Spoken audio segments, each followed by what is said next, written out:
सभी दर्शकों का प्यार भरा नमस्कार। प्यारे बच्चों, आज तुमको हम ग्रामर का एक ऐसा बेसिक पार्ट सुनाएंगे, समझाएंगे, जिसके माध्यम से आप एहसास करेंगे कि इसकी ज़रूरत आपको हर जगह पड़ेगी। प्यारे बच्चों, हम जब भी परीक्षा देने जाते हैं या कहीं कंपटीशन में जाते हैं या कहीं इंटरव्यू में जाते हैं, तो हमें बेसिक जानकारी ना होने के कारण कई जगह अपने आप को शर्मिंदगी का महसूस करना पड़ता है। इस कमी को दूर करने के लिए आज हम तुम्हारे लिए लाए हैं पार्ट्स ऑफ स्पीच। क्या लाए हैं? Parts of speech. देखिए, इंग्लिश में पार्ट्स ऑफ स्पीच क्या होते हैं, इनको समझने के लिए हम एक बहुत सरल भाषा का प्रयोग करने जा रहे हैं।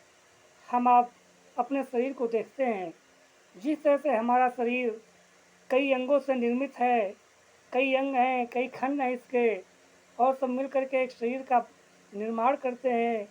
उसी प्रकार से, जिस प्रकार से हमारे सभी अंग मिल कर के एक शरीर का निर्माण करते हैं, उसी तरह से जितने भी पार्ट्स ऑफ स्पीच होते हैं, वो सब मिल कर के एक सेंटेंस का निर्माण करते हैं। किसका?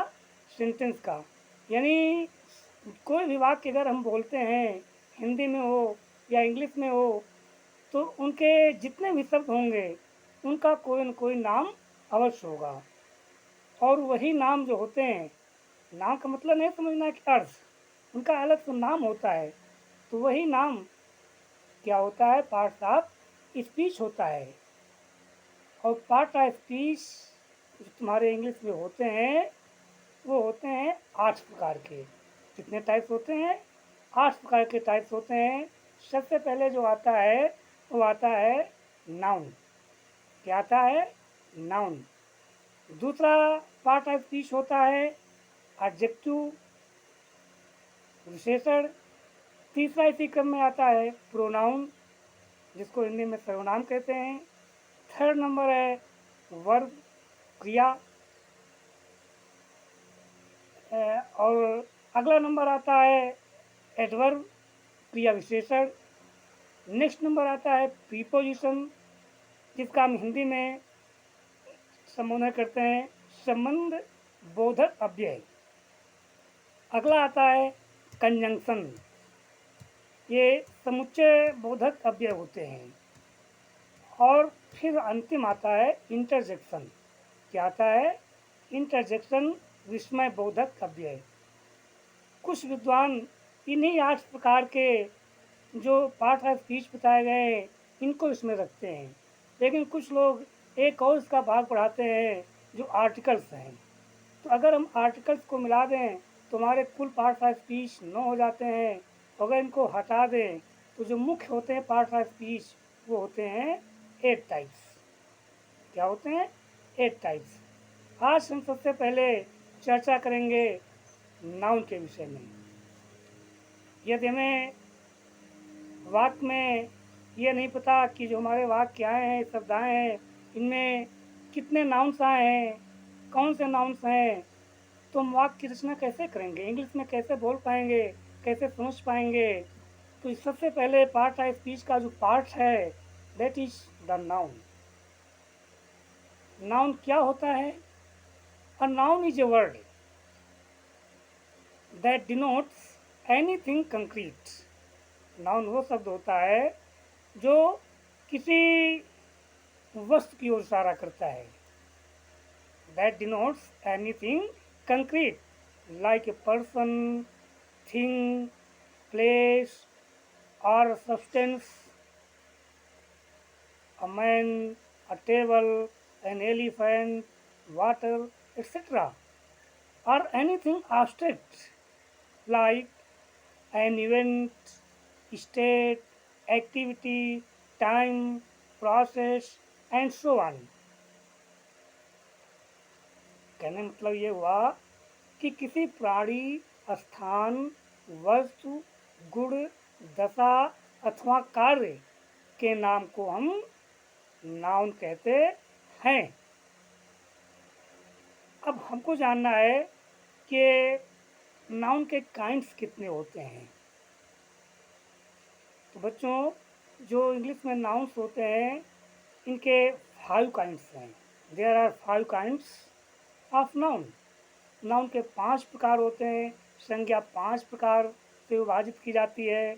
सबसे पहले इसका काइंड जो आता है वो आता है कॉमन नाउन। क्या आता है? कॉमन नाउन आता है। जो कॉमन नाउन होता है, इसकी आप हिंदी जान ले पहले, परिभाषा समझने से पहले। कॉमन नाउन को कहते हैं जातवाचक संज्ञा। क्या कहते हैं?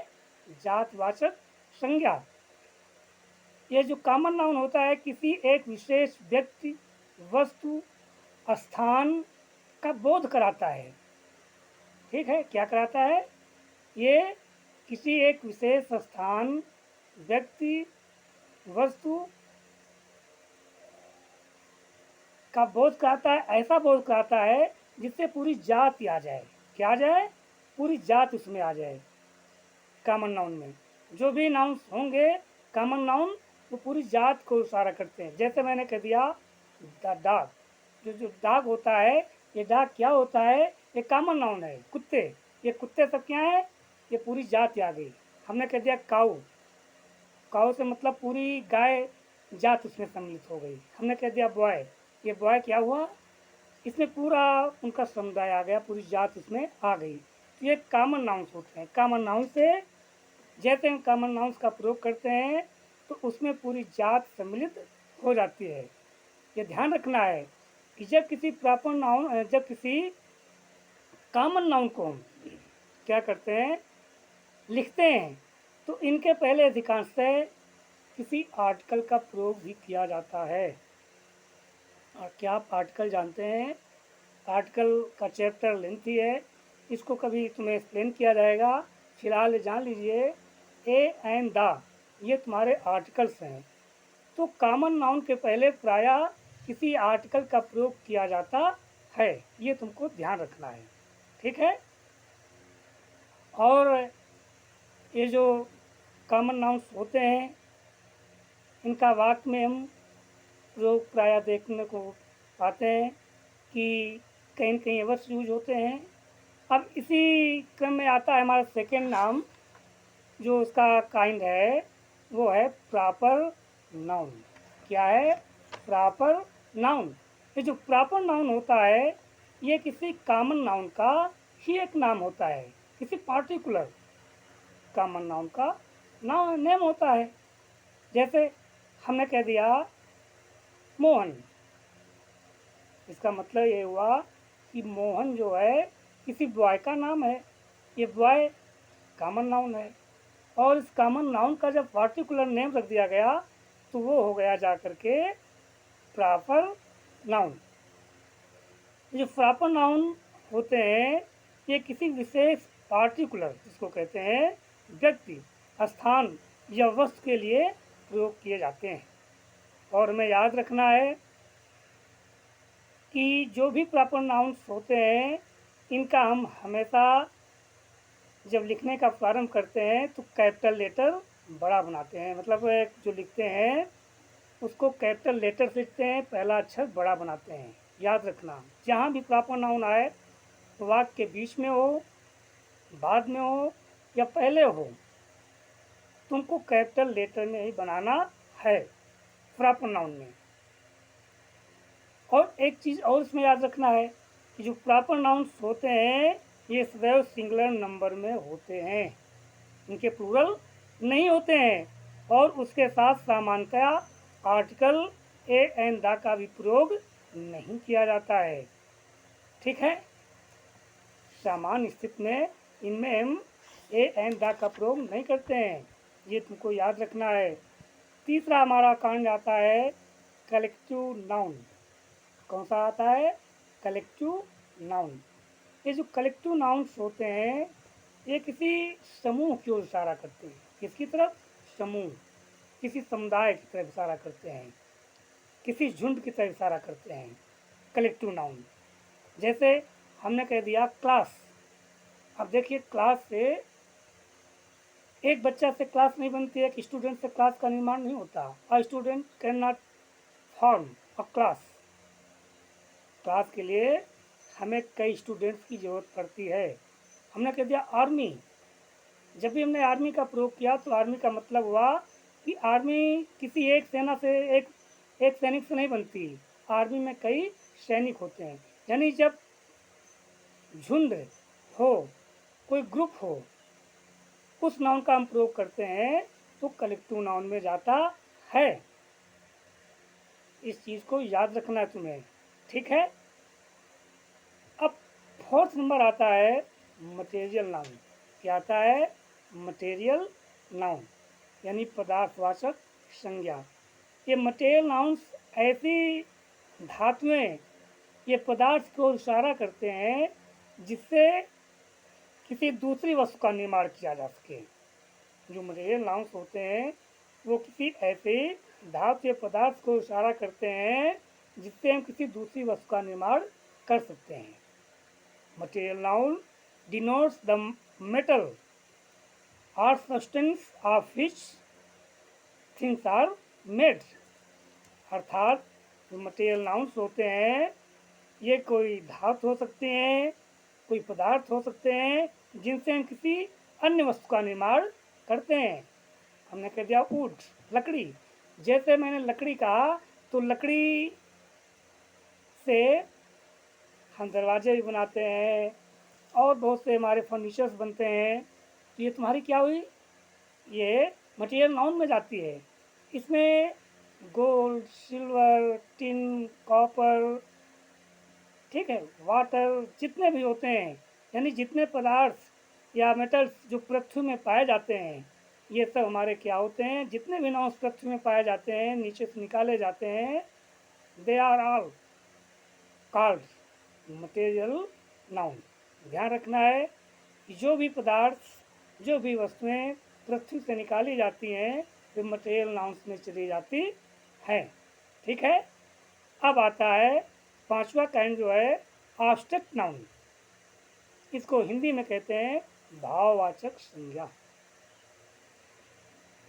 जिस नाउन से किसी गुण, दशा अथवा कार्य का बोध होता है उसे ऑब्स्ट्रैक्ट नाउन कहते हैं। क्या कहते हैं? Obstruct noun. या देखिए क्वालिटी के विषय में गुडनेस, ऑनेस्टी, हाइट, ये क्या है? ये तुम्हारे क्वालिटी हैं, ऑब्स्ट्रैक्ट नाउन में जा रहे हैं। स्टेट की बात कही गई, दशा। दशा के देखिए लाफ्टर, स्लेवरी, चाइल्डहुड एक्सेट्रा, ये क्या है? स्टेट्स हैं। तो ये तुम्हारे क्या है? ऑब्स्ट्रैक्ट नाउन में जा रहे हैं। इसी तरह से आते हैं एक्शन, कार्य भी हमारे उसी नाउन में चले आते हैं, उसी वर्ग में चले आते हैं। जैसे फ्लाइट, मूवमेंट, रिवेंज, जजमेंट, ये सब क्या है? एक्शंस हैं और ये हमारे जाते हैं ऑब्स्ट्रैक्ट नाउन के अंतर्गत। एक चीज़ हमको याद रखना है, जो ऑब्स्ट्रैक्ट नाउन्स होते हैं उनका आकार, वजन अथवा रंग नहीं होता है, ठीक है। ऑब्स्ट्रैक्ट नाउन का कोई आकार नहीं होता है, कोई वजन नहीं होता है, न कोई इसका रंग होता है। ये ऐसी वस्तुएं होती हैं ऑब्स्ट्रैक्ट नाउन में, वे वस्तुएं पाई जाती हैं जिन्हें ना तो हम देख सकते हैं, न छू सकते हैं, अथवा उनको हम कहीं ऐसे एहसास कर सकते हैं क्या है। हम केवल इनके बारे में सुनते आए हैं, इनके बारे में अनुभव करते हैं, एहसास करते हैं, बस। ये देखने को नहीं मिलती, अमूर्त होती हैं। क्या होती हैं? अमूर्त। तो जितने भी तुम्हारे ऑब्स्ट्रैक्ट नाउन्स होते हैं वो क्या होते हैं? अमूर्त होते हैं। इनमें न कोई रंग होता है, न कोई वजन होता है, न कोई आकार होता है, न इनको हम देख सकते हैं, न इनको पकड़ सकते हैं, केवल एहसास करते हैं। आया समझ में? आर्ट, साइंस, ये तुम्हारे क्या है? ऑब्स्ट्रैक्ट नाउन्स में ही आते हैं।